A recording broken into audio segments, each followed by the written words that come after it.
E aí pessoal, tudo bem? Em sistema de telecomunicações, hoje eu quero falar sobre a multiplexação de canais com sinais analógicos. Bom, você deve conhecer, que a multiplexação você pode dividir em duas partes, na parte com os sinais analógicos ou com sinais digitais. E dentre os sinais analógicos nós teremos aqui a multiplexação por divisão de frequência e teremos também a multiplexação por divisão de comprimento de onda. Vamos lá? Multiplexação por divisão de frequência. FDM, de Frequency Division Multiplexing, ou multiplexação por divisão de frequência. Neste tipo de multiplexação, no FDM, os sinais vão ser gerados por um dispositivo emissor que vão modular frequências diferentes de portadora. Então esses sinais modulados vão ser então combinados num único sinal composto que vai ser transportado pelo link, pelo canal de transmissão. As frequências de portadoras são separadas de uma determinada largura de banda, o que é suficiente para acomodar o seu sinal modulado, ou seja, a sua largura de banda tem que ser suficiente para acomodar as suas informações.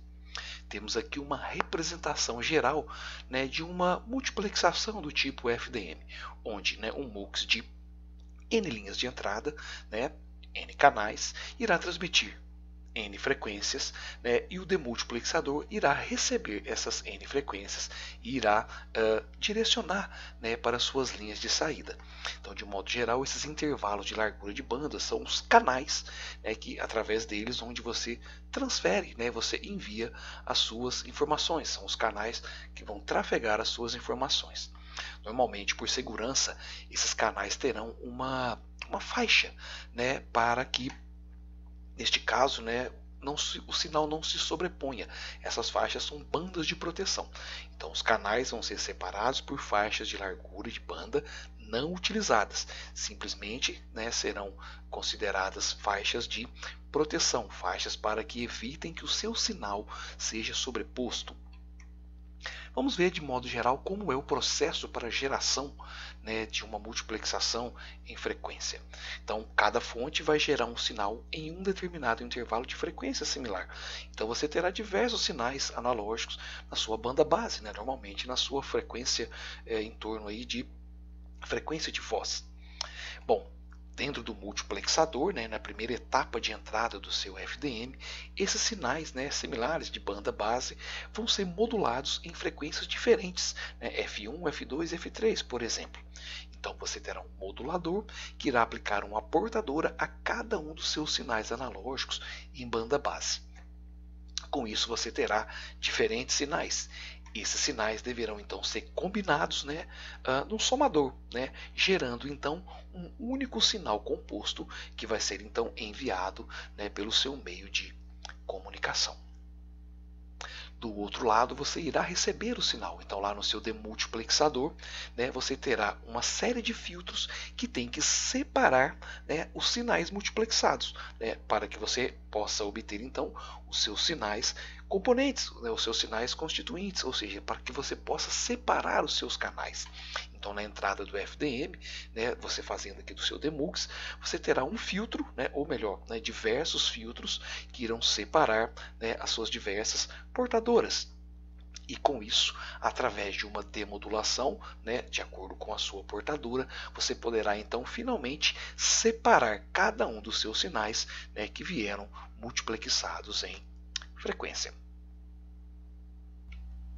Vamos ver agora algumas aplicações de FDM. Por exemplo, suponha que você tem um canal de voz que ocupe uma largura de banda de 4 kHz. Imagine que você tenha que combinar 3 desses canais, 3 canais de 4 kHz, e que possua exatamente uma banda de 12 kHz, de 20 a 32. Como seria a configuração nas frequências, sem considerar aqui nenhuma faixa de guarda, nenhuma banda de proteção? Então cada canal correspondendo aí a uma banda passante aí de 0 a 4, de 0 a 4 kHz. Cada uma dessas bandas, desses canais, serão modulados em uma determinada frequência. Então se nós temos uma faixa, uma largura de banda de 20 a 32 kHz, podemos pegar a primeira de 20 a 24, a segunda de 24 a 28 e a terceira de 28 a 32. Na sequência nós misturamos todos esses canais, e então podemos transmitir o nosso sinal, né, com 3 canais de voz multiplexados, né, numa largura de banda de 12 kHz.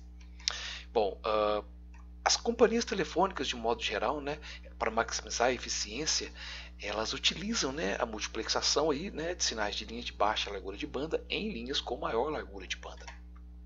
Dessa forma, você pode então misturar, né, diversas linhas comutadas ou alugadas, combinando, né, em um número bem menor de canais, mas com uma maior largura de banda. Vamos ver aqui, por exemplo, né, nas linhas analógicas, o FDM ele é tipicamente utilizado. Nesses sistemas hierárquicos, né, por exemplo, né, da AT&T, nós podemos criar aqui 4 componentes: grupos, supergrupos, grupos mestre e grupos jumbo. Né? Nós vamos ver a hierarquia analógica desses grupos. Então, observe, você tem canais de voz, 12 canais, por exemplo, a 4 kHz. Multiplexados, você terá então como saída, né, um grupo de 12 canais de 48 kHz. 12 vezes 4, 48 kHz. Isso aqui sem considerar, claro, nenhuma faixa de guarda.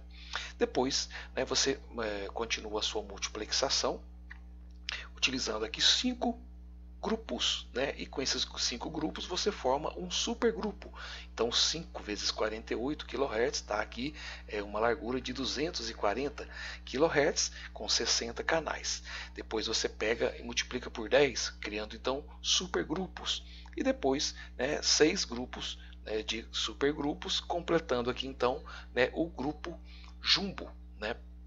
Com isso você chega até atingir aí numa frequência aí de 16.984 MHz, né, 3.600 canais de voz multiplexados. Né? Esta aqui é um exemplo, né, por exemplo, de hierarquia analógica.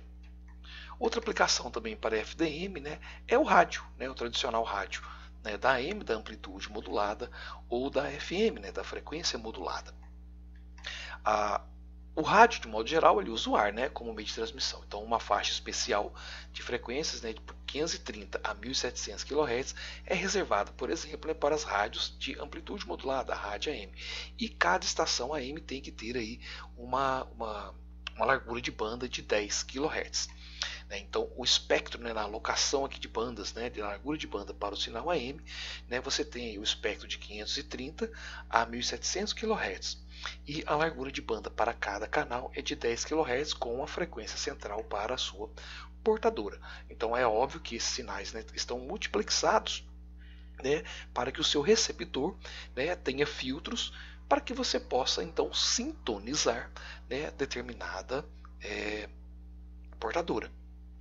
Da mesma forma, né, na alocação da banda FM, né, só que agora você tem uma faixa um pouco mais ampla, uma faixa bem maior, de 88 MHz até 108 MHz, e a largura de banda para cada um dos canais é de 200 kHz com a portadora na frequência central.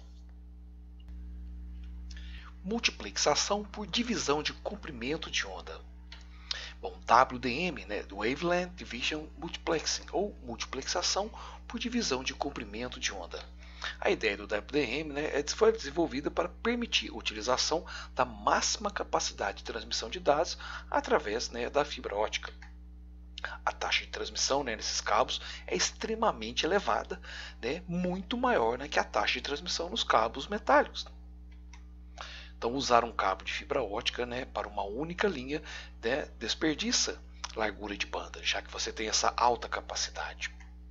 Logo, né, o WDM ele é conceitualmente igual ao FDM, exceto pelo fato, né, que a multiplexação e demultiplexação envolvem sinais ópticos, transmitidos através de canais de fibra óptica. Bom, então a ideia é exatamente a mesma, combinar vários sinais de diferentes frequências num único canal. A diferença é que as frequências serão extremamente altas. Bom, então, na visão conceitual, né, do multiplexador e do demultiplexador, WDM, né, faixas de luz, né, extremamente estreitas, né, serão combinadas, gerando uma faixa de luz maior. Né? Então, no emissor, é isso que será realizado. E no receptor, esses sinais terão que ser separados pelo demultiplexador, ou seja, o WDM tem a mesma ideia conceitual do FDM, exceto pelo fato de trabalhar com sinais ópticos. Bom, mas como será que é isso?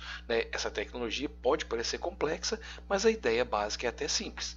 Combinar várias fontes numa única fonte, MUX e DMUX, para separar. Bom, essa combinação e a divisão de fontes, elas são facilmente tratadas por elementos do tipo prisma. Então você terá um prisma no multiplexador que irá convergir diversos sinais para um único sinal a ser transmitido no seu cabo de fibra ótica. E no DMUX você terá um outro prisma que irá separar, divergir esse sinal para que você possa reconstruir o seu sinal transmitido lá no emissor. Bom, a elevada flexibilidade para transportar diferentes tipos de hierarquias digitais permite o WDM oferecer interface compatível com praticamente tudo hoje em dia.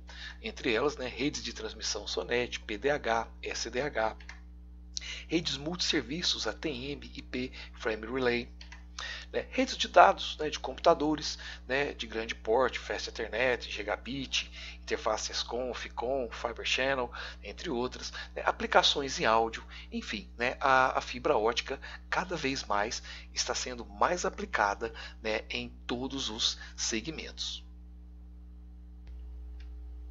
Bom, galera, com relação aí à multiplexação de canais com sinais analógicos, apresentando aí a multiplexação do tipo FDM e WDM, nesse momento era isso que eu queria passar para vocês.